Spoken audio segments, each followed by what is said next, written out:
Warm greetings to all present virtually with us in this amazing rostrum today. Beyond Boundaries is a series of virtual sessions initiated by Takshila Educational Society to foster learning, self-expression, and creativity. In order to facilitate better understanding of our world and its concerns today, we extend our wings to include student orators from Delhi Public School Patna, Pune, Ludhiana, and Coimbatore under the aegis of Takshila and DPS Society. It is an endeavor to propagate diverse thoughts, themes, and perspectives. What is this life if full of care? We have no time to stand and stare. Good evening to one and all present today. I'm your host for today's COVID-20 competition. Don't be scared. I'm not introducing another virus. By COVID, I mean creatively organized virtual inter-school declamation competition. On the second day of the virtual activity Open Mic, a battle of oratory skills, let's attempt to know the significance of such competition. A healthy competition boosts one's talent, skills, and inculcates the qualities of sportsman spirit, teamwork, and cooperation. Declamation is an artistic form of public speaking. It's a dramatic oration designed to express through the emphasis, gestures, and by articulating the speech of any eminent personality. It is one of the best tools to develop oratory skills to impress and convince the listeners. Parents, be alert. They may be able to persuade you swiftly to all their unfounded demands without you even realizing it. On behalf of Takshila Educational Society, I extend a very warm welcome to all present today. But before we begin, let me introduce you to our panel of jury. We are fortunate to have here with us Dr. Smriti Singh, who's an associate professor of IIT of English at IIT Patna. He went to the University of Texas as a Fulbright scholar. She is also the founding faculty at Chanakya National Law University. We also have Ms. Mukta Nadkar, who's a Toastmaster for over 13 years and has achieved the Distinguished Toastmaster title 4 times. She has also served as a District Program Quality Director in 2019-20. Next, we have Dr. M. Konkori, who's presently teaching in Karunya Institute of Technology and Sciences, Coimbatore, as the Faculty of English. He is a sought-after speaker whose talks are aired in the All India Radio regularly. Also on the panel, we have Mrs. Rashmi Grover, who is a retired professor of English from Government College of Girls, Ludhiana. She is also one of the founding members of the advisory committee for 95 schools of Bharti Foundation, which works for improving the overall quality of schooling experience. On this occasion, I'd like to advise all the participants to partake in the true spirit of sportsmanship, as the ultimate victory in a competition is derived from the inner satisfaction of knowing that you've done your best. Remember, for us, each participant here is a winner, irrespective of any result. It's time to set the ball rolling. I can sense the rising enthusiasm of the participants as well as the audience. Without further ado, let me invite our first speaker, contestant number D01. D01. V1, wish you an enlightening evening on this momentous virtual occasion. I brought forth a speech delivered by a gentleman who's been an icon of progress and prosperity for many years. That's none other than the business magnate, Mr. Ratan Tata. That goes to see. None can destroy iron, but its own breath can. Likewise, none can destroy a person, but its own mindset can. Heard people say this can't be done. It's your job to remove those myths and to get things done. In many ways, we have been critical of and saddened by what has and what hasn't happened in our country. To a great extent, this, the function of we can do this or this can't be done. Do not go with the view that something can't be done and so shouldn't be done. You, in the years ahead, are going to be the leaders of this country, shaping the destiny of this country. You look at the world around you, where ideas were born, where individuals started in garages. Where did Microsoft, where did Apple, where did Amazon, where did Google, where did Facebook come from? It came from ideas that people felt something could be done. And you shouldn't really consider yourself successful based on the prosperity you gain, but you should go home and try feeling satisfied. You have made a difference. That difference is something that each one of us can make. We'll have failures, we'll have frustrations, but it is a continued commitment we have to the world around us. My enthusiasm in the new, in your tomorrow, continues to be there. I continue to feel the need to support enterprising young Indian engineers and scientists. And all of us should be very pleased to play this role and need to support this because all of us should be keen to unleash the Indian tiger. We haven't done this yet. So let's put our hearts and souls behind. In fact, this is going to be the new India tomorrow. Ups and downs in life are very important to keep us going because a straight line, even in an ECG, means we aren't alive. Thank you.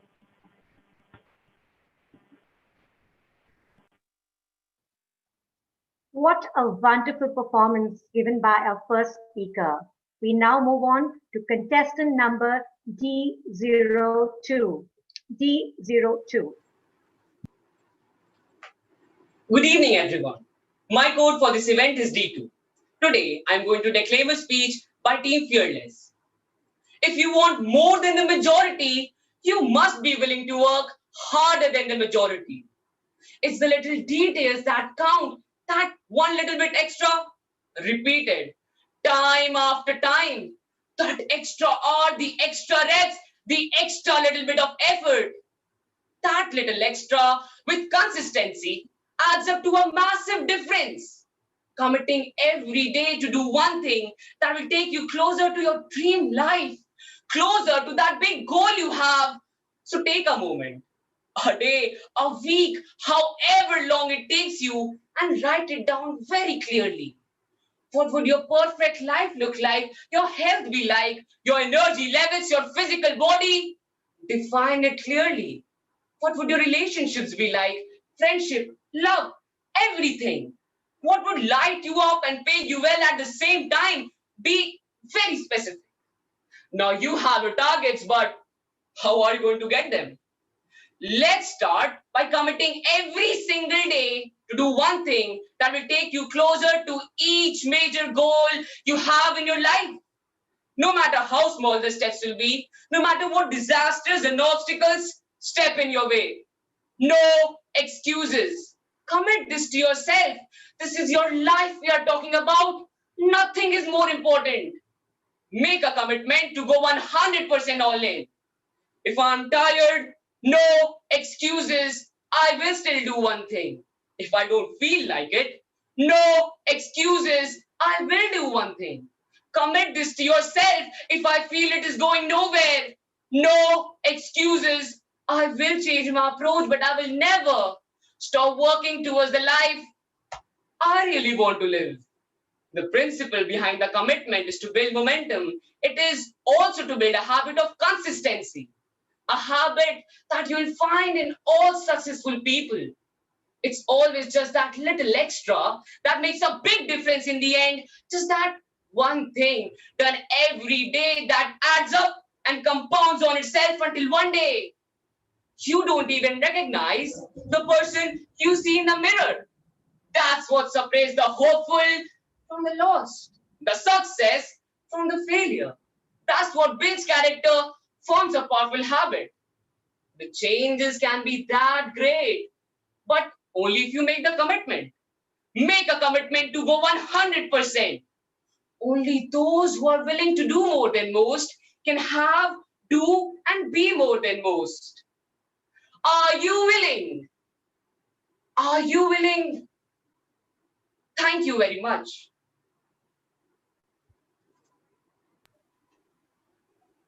After an extremely engrossing performance given by speaker D2, it's time to move on with the speaker number D03.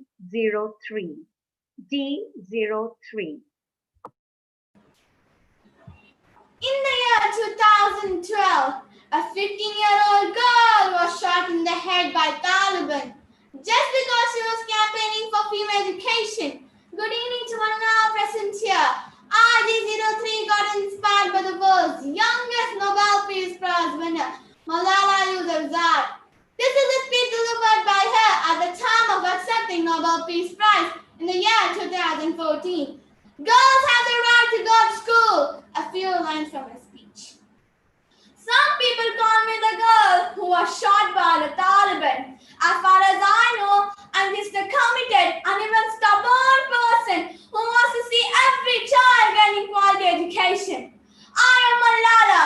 The word Malala means sad. But in order to learn some happiness, my grandfather would always call me Malala, the happiest girl in the world. And today, I'm really happy that we're together fighting for an important cause.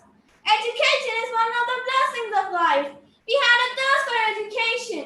We had a thirst for education because the future was right there in that classroom. When my world suddenly changed, my priorities changed too. I had two options. One was to remain silent and wait to be killed. And the second was to speak up and then be killed. I chose the second one. I decided to speak up. I tell my story, not because it is unique, but because it is not. Though I appear as one girl, 5 foot 2 inches tall, if you include my high heels, I am not a lone voice. I am many. I am Malala. But I'm also Shazia. I am Kanad. I am Kinad. I am Kinad Sondro. I am Ozyun. I am Amina. I am the 66 million girls who are deprived of education. This is where I will begin, but it's not where I will stop. I'll continue this fight until I see every child in school. It's now time to tell the world leaders to realize how important education is. They already know it. They all children are in good schools. Now is the time to call them and take action for the rest of the world's children. So it becomes the last time we see a child deprived of education. Let this end with us. Let's begin this ending together. Today, right here, right now. Let's begin this ending now.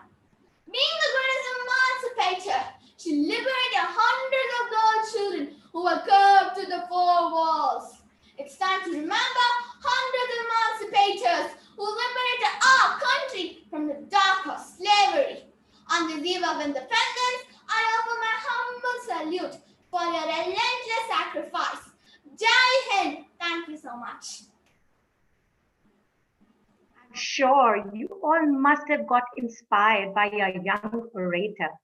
Next in the row is contestant number D04.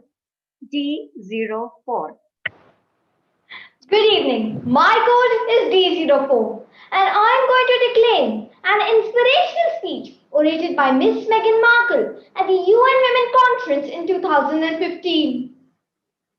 When I was just 11 years old, I unknowingly and somehow accidentally became a female advocate.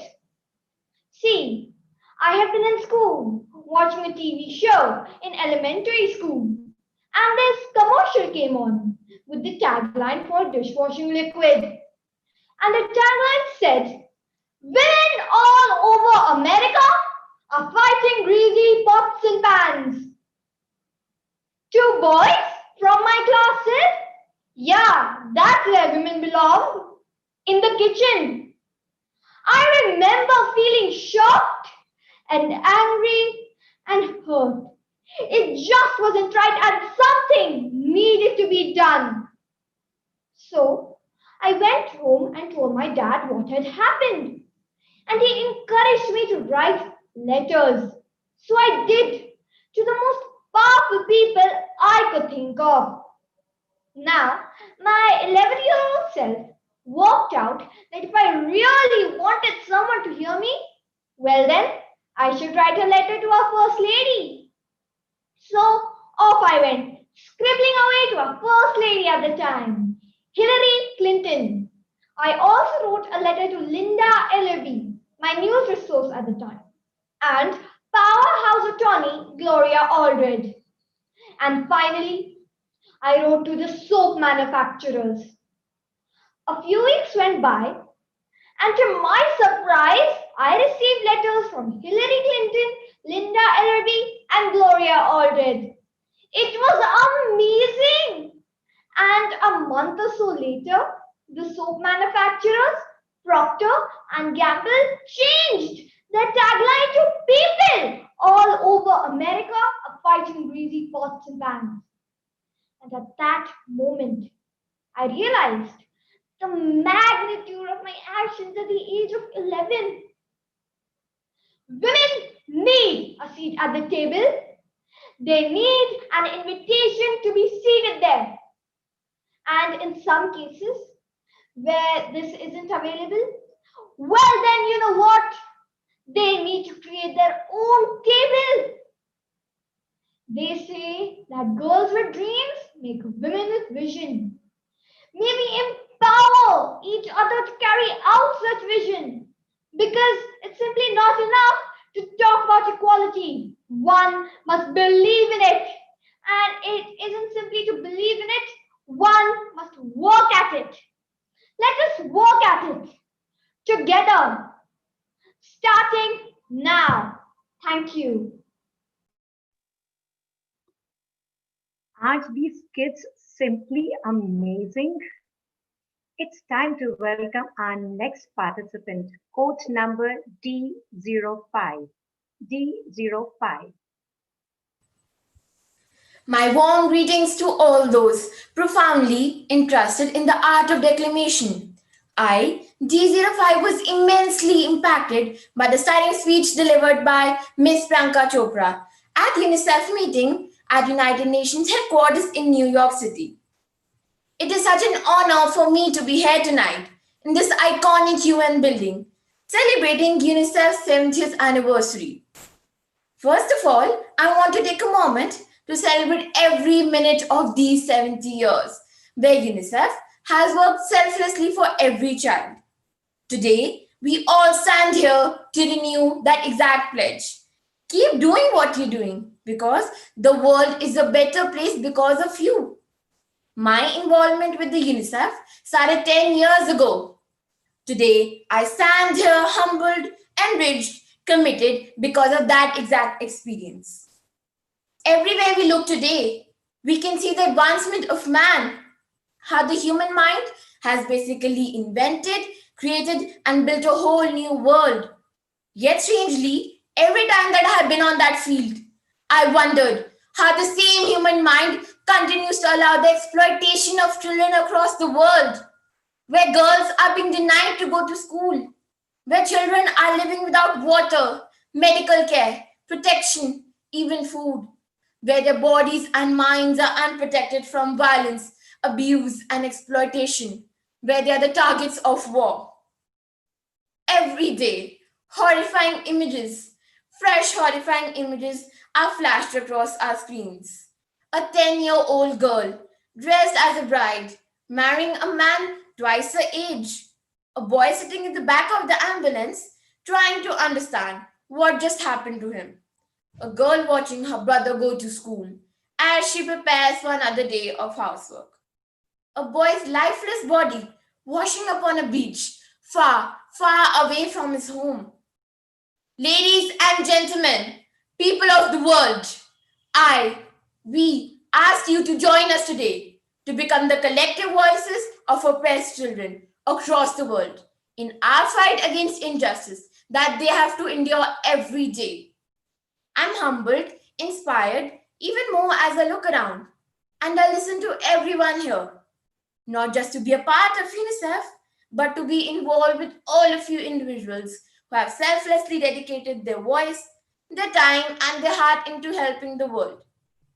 I recently read a quote somewhere that being human is given, but keeping our humanity is a choice. So let's choose humanity. Let's choose to act now. Let's choose to fight now. And let's choose to create a better world for our children and their children and the generations to come. My wish for the children is freedom. The freedom to think, the freedom to live. Thank you very much.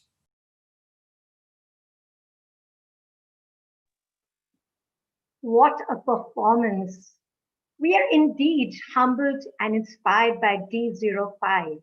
Now we have D06, who's going to strike the chord with the articulate speech. D06. Good evening. My code for this event is D6. I will declaim the speech delivered by J.K. Rowling at Harvard University. My life, in many ways, has absolutely been spellbinding. My rags to riches story proves to everyone that life can be turned around if we don't give up. We all have to decide for ourselves what constitutes failure. But the world is quite eager to give you a set of criteria if you let it. A mere 7 years after my graduation day, I had failed on an epic scale. You might never fail on the scale I did. But some failure in life is inevitable. Happiness lies in knowing that life is not a checklist of acquisition or achievements. Your qualifications are not your life. Though you will meet many people who confuse the two. Life is difficult and complicated and beyond complete control. Failure gave me inner security and taught me things about myself that I could have learned no other way. I discovered that I had a strong willpower and discipline. You will never truly know yourself or the strength of your relationships until both have been tested by adversity. It is equally important to capitalize on our power of imagination. Imagination is not only the unique human capacity to envision that which is not, but also the energy that enables us to empathize with the humans whose experiences we have never shared. If you choose your status and influence to raise your voice on the behalf of those who have no voice, if you choose to identify not only with the powerful but with the powerless, if you retain the ability to imagine yourself into the life of those who do not have your advantages, then it will not only be your proud families who celebrate your existence, but thousands and millions of people whose reality you have helped change. We do not need magic to change the world. We carry all the power we need inside ourselves already. We have the power to imagine better. Remember, the man who moves a mountain begins by carrying away small stones. I wish you all very good lives. Thank you very much. Make a great day. I'm sure you all must be totally captivated. Ladies and gentlemen, let's welcome code number D07. D07. Good evening to all of you. I'm D7. Today we are here to talk more on the Tanzanian proverb, little by little, a little becomes a lot, which simply translates to every act counts, no matter how small. Today my topic is India in 2030, the famous speech by Indian actor R. Madhavan at Harvard University in March 2017. Call it irony or destiny. I feel privileged, honored, and responsible to talk about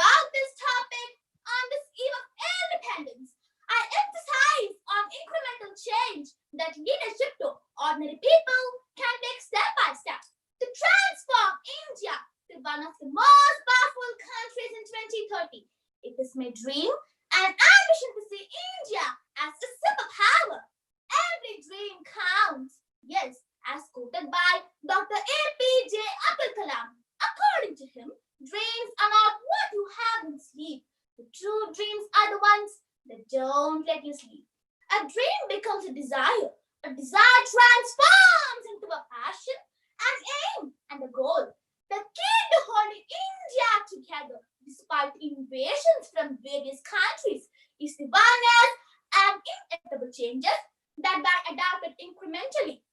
Abraham Lincoln, a great dreamer for his country, once said, "If I have 6 hours to cut down a tree, then I would spend the first 4 hours sharpening the axe."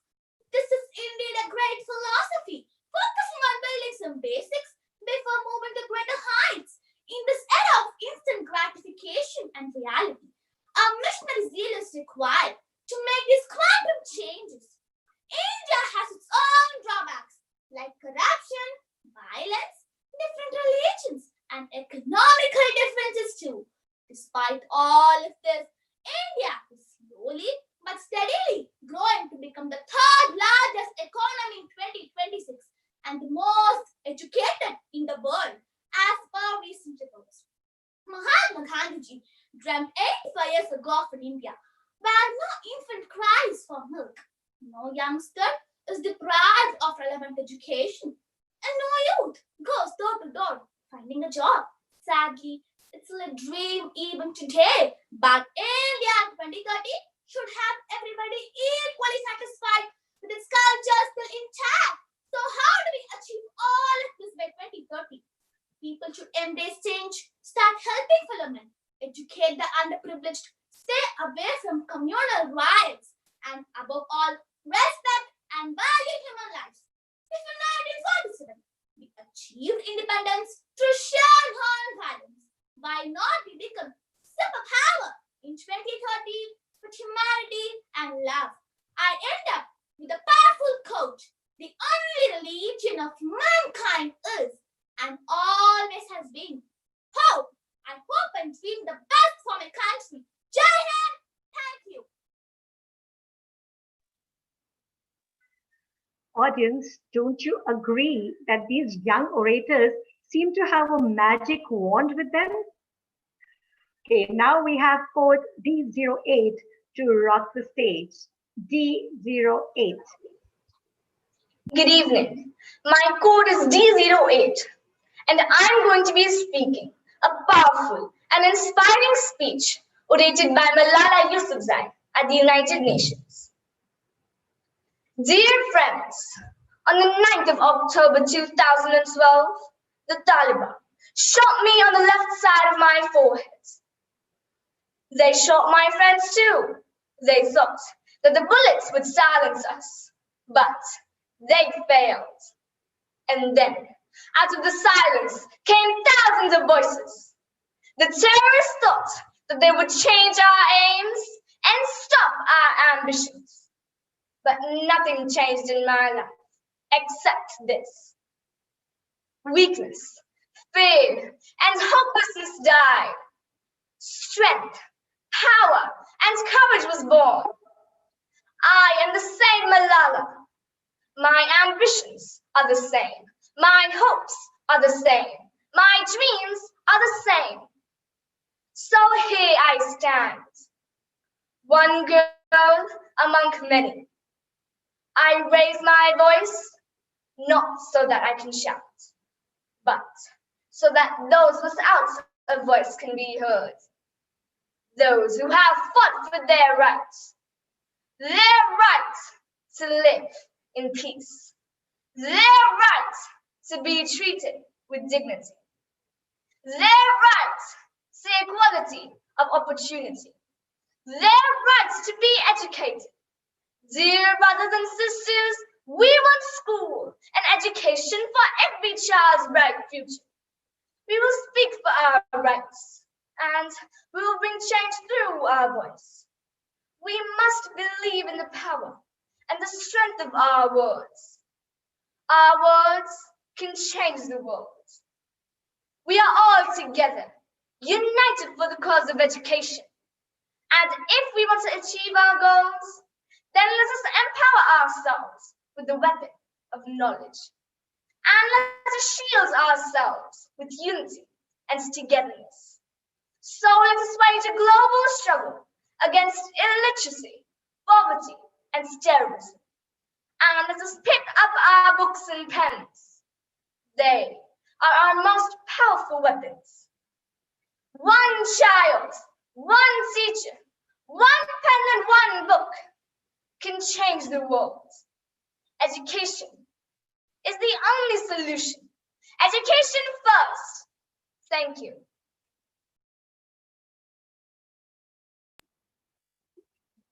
Now we welcome code D09 to captivate you with the next speech. D09. Good evening. I'm code D09 and today I declaim an eminent speech delivered by Miss Emma Watson, the Goodwill Ambassador for the He for She campaign launched by the United Nations organization.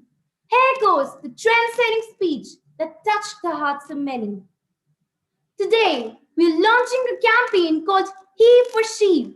I'm reaching out to you because I need your help to end gender inequality.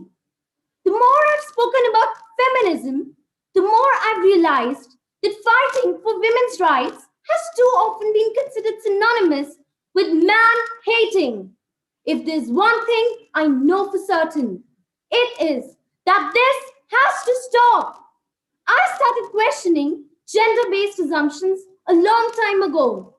When at 8, I was confused at being called bossy because I wanted to direct the plays we would put on for our parents.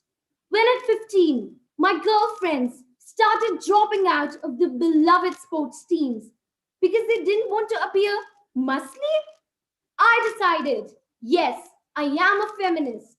And this seemed uncomplicated to me. But feminism has become an unpopular word. Why? Why is the word such an uncomfortable one?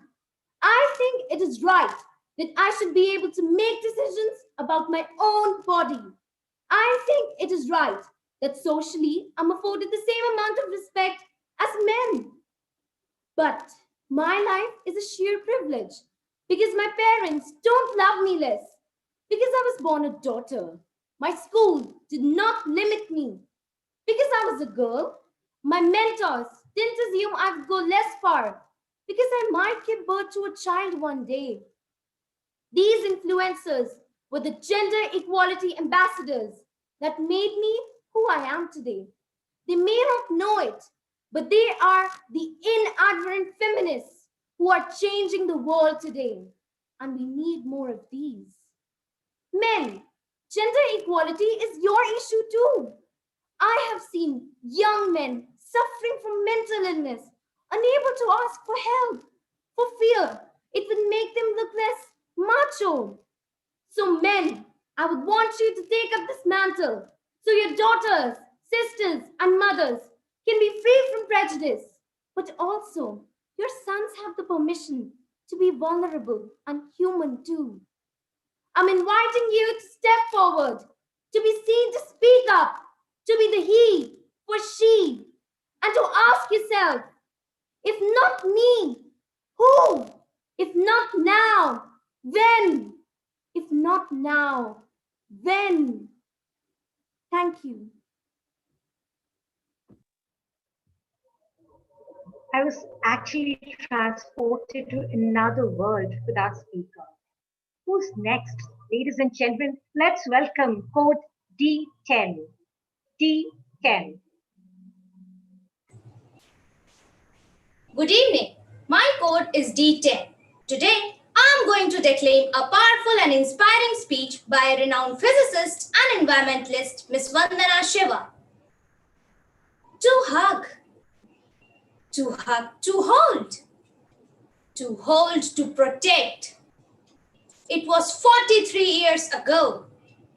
The women of my region, the Garhwal Himalaya, started an amazing movement called Chipko. Chipko means to hug.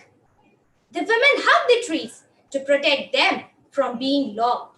And while they hugged, they sang songs about how the forest gave us and soil and air, and not just timber and profits.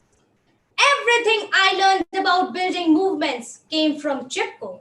I learned my quantum theory in the University of West Ontario, Canada, but I learned my ecology in the University of Chipko, Uttarakhand. The Chipko women taught me that water was central to women's lives and their economic empowerment. When a forest in Haldwani, Uttarakhand, was going to be logged for timber, Bachni Devi led the protest to stop the logging. The women arrived en masse carrying lanterns. Seeing them, the police who were present said, "Foolish women, can't you see the sun is out?" "These lanterns are not for the sun," said the women. "They are for you." When we finally got the logging ban after the 1978 flood, it was because the authorities finally understood what the women were saying. Forests regulate water, and therefore, to avoid floods and droughts, we need to protect our forests. While studying the impact of limestone mining in the Doon Valley, it was again local women who showed me how limestone was source of their water. That study and our assessment of the terrible cost of mining brought the voices of women to the Supreme Court. The mines were closed. The courts ruled. When commerce destroys life, commerce must stop because life must carry on. The ruling of the court was a recognition of nature's economy, of women's economy, which is centered on water as life. Today, this is the language of science. Scientists took half a century to catch up with our illiterate women. Thank you.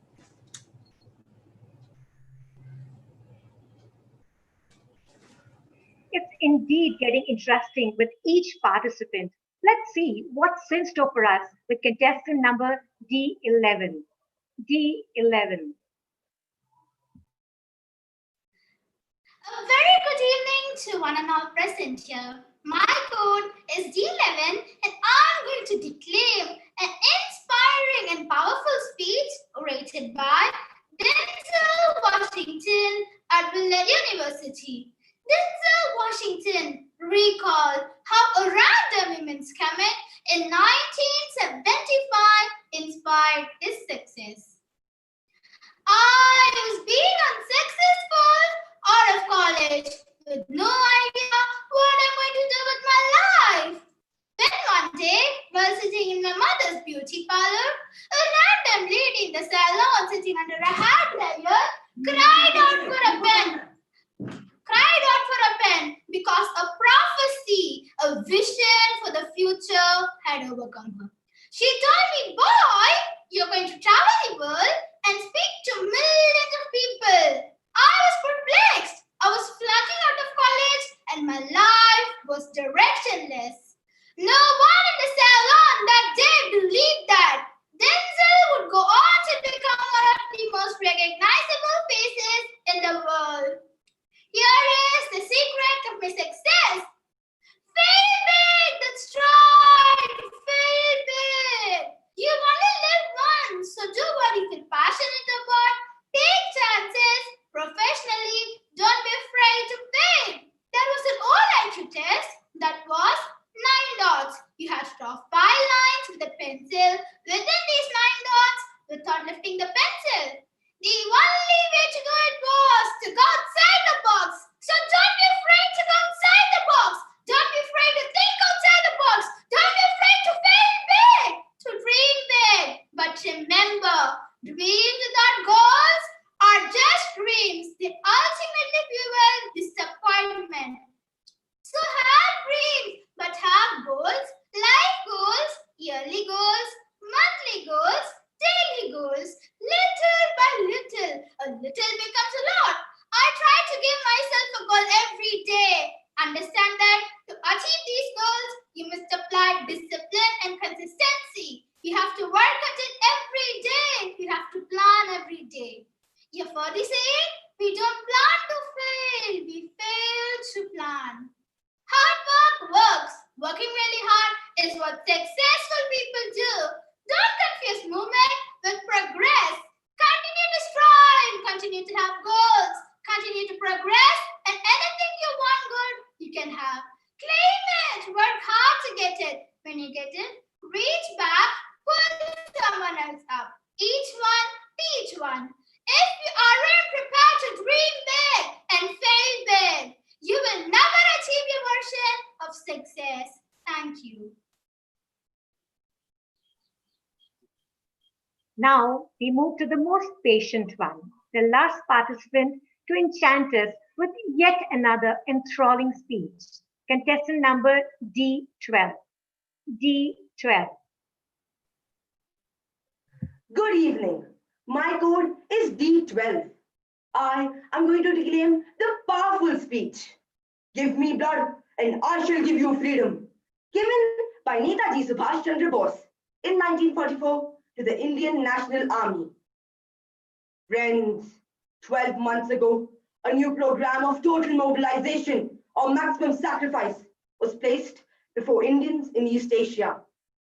Today, I shall give you an account of our achievements during the past year and shall place before you our demands for the coming year. But before I do so, I want you to realize once again what a golden opportunity you have for winning freedom. The British are engaged in a worldwide struggle and have suffered defeat after defeat on so many fronts. The enemy having been thus considerably weakened, our fight for liberty has become very much easier than it was 5 years ago. Such a rare and God-given opportunity comes once in a century. I am so very hopeful and optimistic about the outcome of our struggle. As apart from East Asia, there's a gigantic movement going on inside India, and millions of our countrymen are prepared for maximum suffering and sacrifice in order to achieve liberty. Unfortunately, ever since the Great Fight of 1857, our countrymen are disarmed, whereas gird up your loins for the task that now lies ahead. I had asked you for men, money, and materials. I have got them in generous measure. Now I demand more of you. It will be a fatal mistake for you to wish to live and see India free, simply because victory is now within reach. No one here should have the desire to live to enjoy freedom.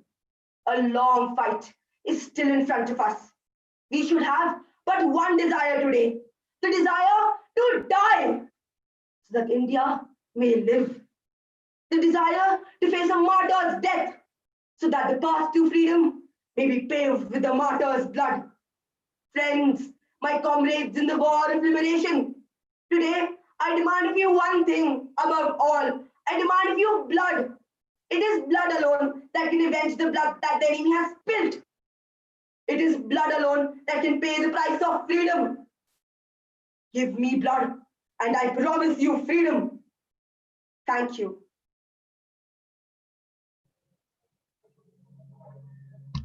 Thank you, children, for absolutely captivating and delightful appearances.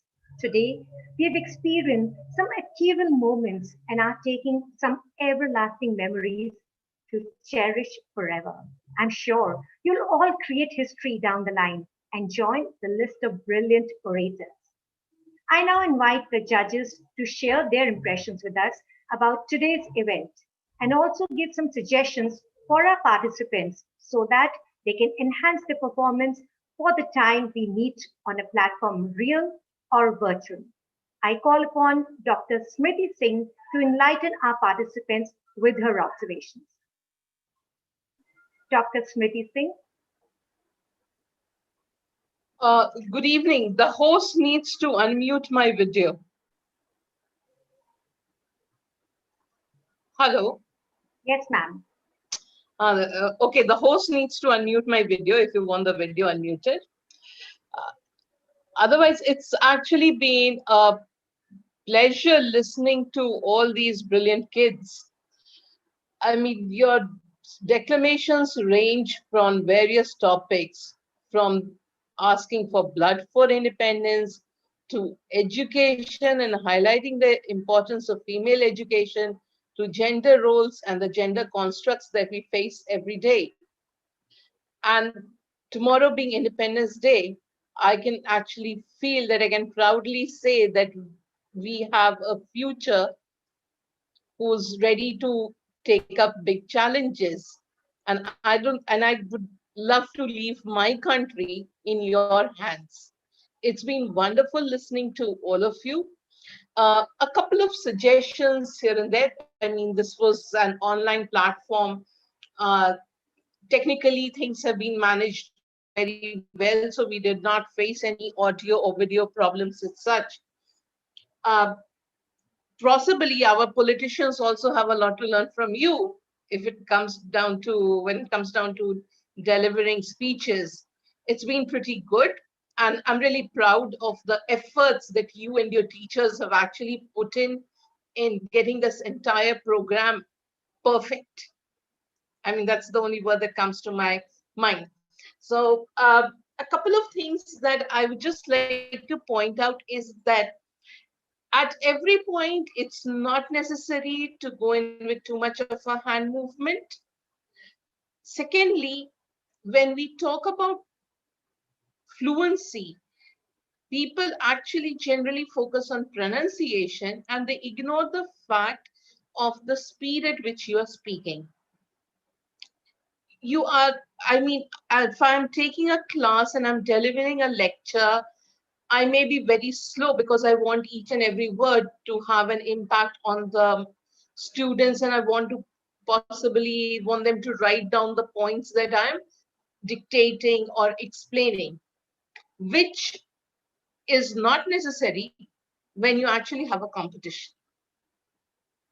So it's not necessary to go really very slow, but try and speak at your natural speed.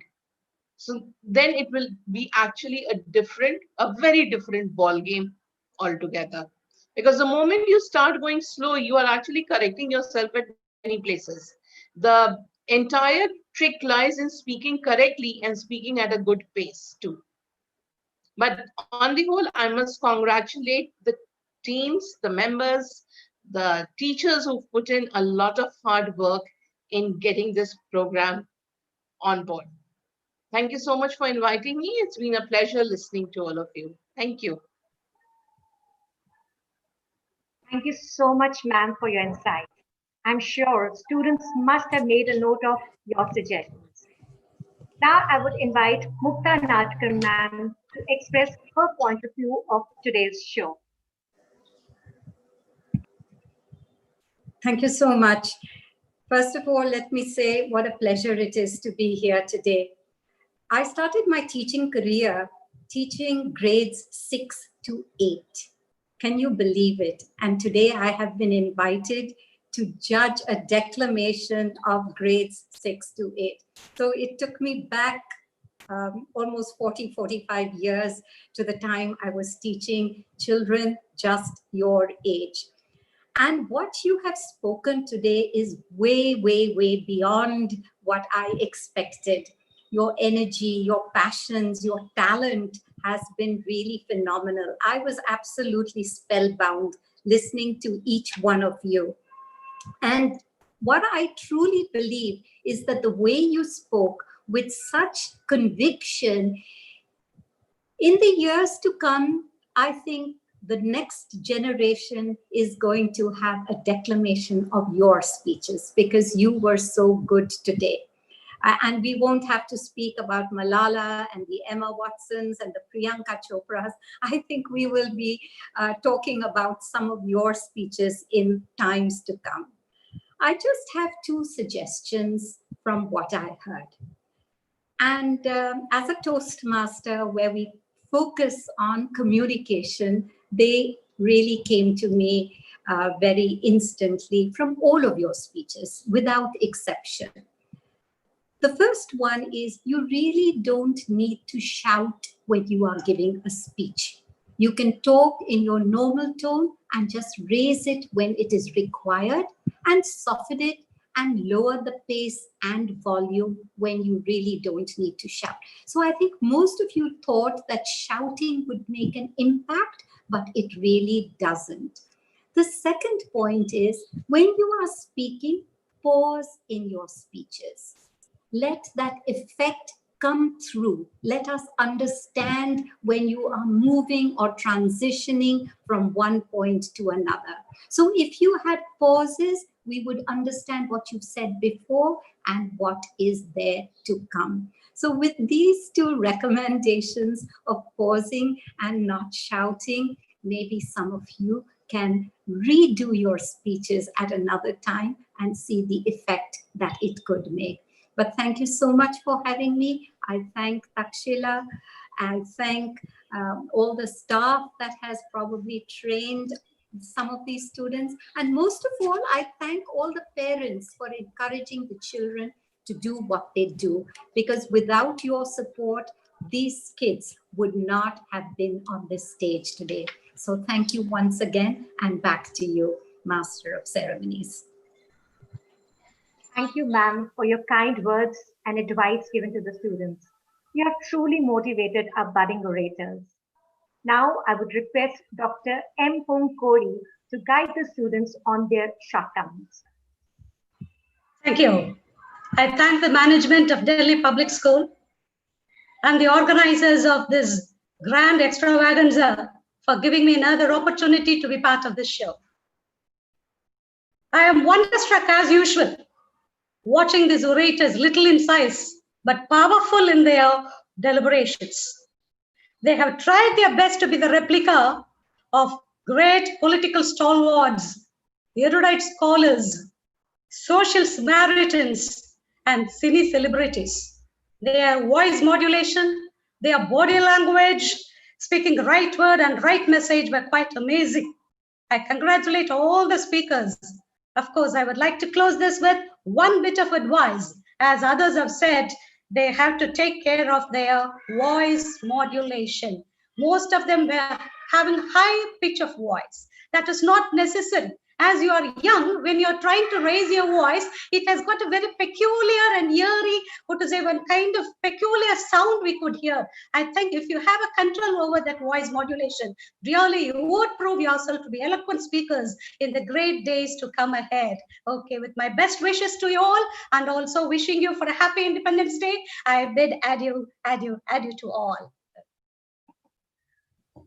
Thank you. Thanks a lot, ma'am, for your inputs.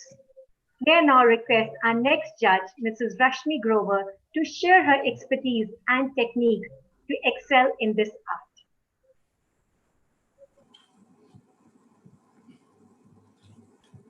art.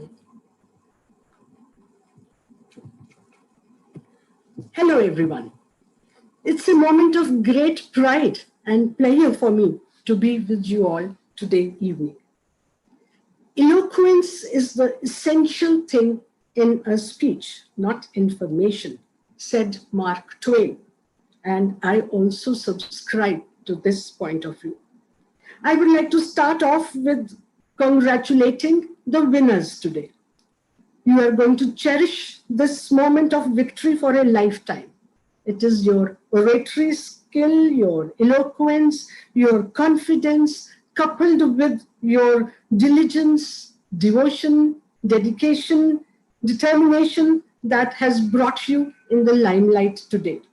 I wish you to continue the winning streak all through your lives. A word to those who are not going to win today. Remember, participation is everything. As long as you have the courage of your conviction, you can rise up again like the phoenix and be victorious the next time round. good, better, best. Never let it rest till your good is better and your better is best. You must know that if you set your heart on something, nothing is impossible. The very spellings of the word impossible proclaim it loud and clear that I am possible. To quote Walt Disney, if you can dream it, you can do it. And my favorite line is, they can because they think they can. So dream it, wish it, do it. Now some tips on public speaking. First and foremost, your appearance, your body language account for how the audience perceives you. The way you walk, I mean on the actual stage, not here. Your carriage, your demeanor, your mien, all make the people judge you even before you have started speaking. Then planning and preparation is everything. The best way to sound like you know what you are talking about is to really know what you are talking about. And a good command over your language is essential. Focus on reading skills, writing skills, and add to this, listening skills. Listen to the news on the TV every day and you have a winning formula. My next point, the right word may be effective, but to quote Mark Twain again, no word is ever as effective as a rightly timed pause. As Mukta ma'am has also just pointed out, the pauses are the most precious things in speech, like the punctuation marks in writing. The pauses give the audience time to think, to react, and to absorb everything. You shouldn't also go very slow, as somebody else pointed out today. In order to be fluent in speech, you have to speak out or read out aloud whenever you can. It may be a newspaper, a magazine, a storybook, even your textbook. But read aloud you must. Stand in front of the mirror when you practice and watch your own expressions and observe your own body language. You can even make a video of your speech and then be your own judge. So it is practice that makes you develop the gift of the gab. Coming to the speeches today, they were simply marvelous, superb. All the superlatives can be used here, and it will not be an exaggeration. So they were powerful minds articulating powerful ideas. Words, when used wisely, have the power to change attitudes, touch lives, and ultimately transform the society. Such speeches written by great people are called great orations. The speeches have been inspiring, ennobling, teaching us to grow and evolve as a person. Mark my words, you will not go back the same person that you were when you joined this platform today. This was my first virtual event as a jury member, and it was a runaway success. My congratulations to the organizers and also the compere. You did a wonderful job. You did a wonderful job with a difficult job with aplomb. My debt of gratitude is also due to the Takshila Society for giving me this opportunity to be with you all today. Thank you so much. Thank you so much, ma'am, for your appreciation and guidance. I'm sure our orators will surely benefit from all the points given by you. Today, on behalf of Takshila Educational Society and the entire fraternity of Delhi Public Schools, I extend thanks to all for gracing today's competition. The conclusion of this important day would be befitting only if I introduce the stellar speakers to you. We begin with TPS Ludhiana, and the participants were Shrey Jain of class 6A, Sarbani Kaur from class 8A, Alia Gupta from 8E.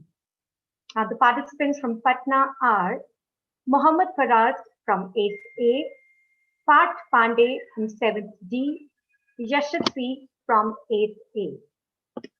Moving to DPS Coimbatore, we had S. Jyotsna from 6A, S. Sadhana from 7th B, Pranavi Jaya Bose from 8A. Finally, the participants from Pune were Sarika Rath from 6F, Ananya Sharma from 7th G, Bhargav Chaudhary from 8D. I congratulate each and every participant for putting their best foot forward and transcending us to a magical world of words. I know you all must be very eager to know the results. Those will be published on the school website in some time from now, and the participants will be informed through a mailer as well. I would be remiss in my duty if I don't mention the diligent efforts of all those children who tried their best to be a part of this contest, but remained just a notch below the finalists.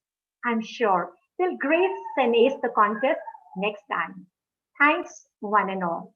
With this, I take your leave with the hope that we shall meet again to participate in yet another scintillating competition like this. Till then, sayonara.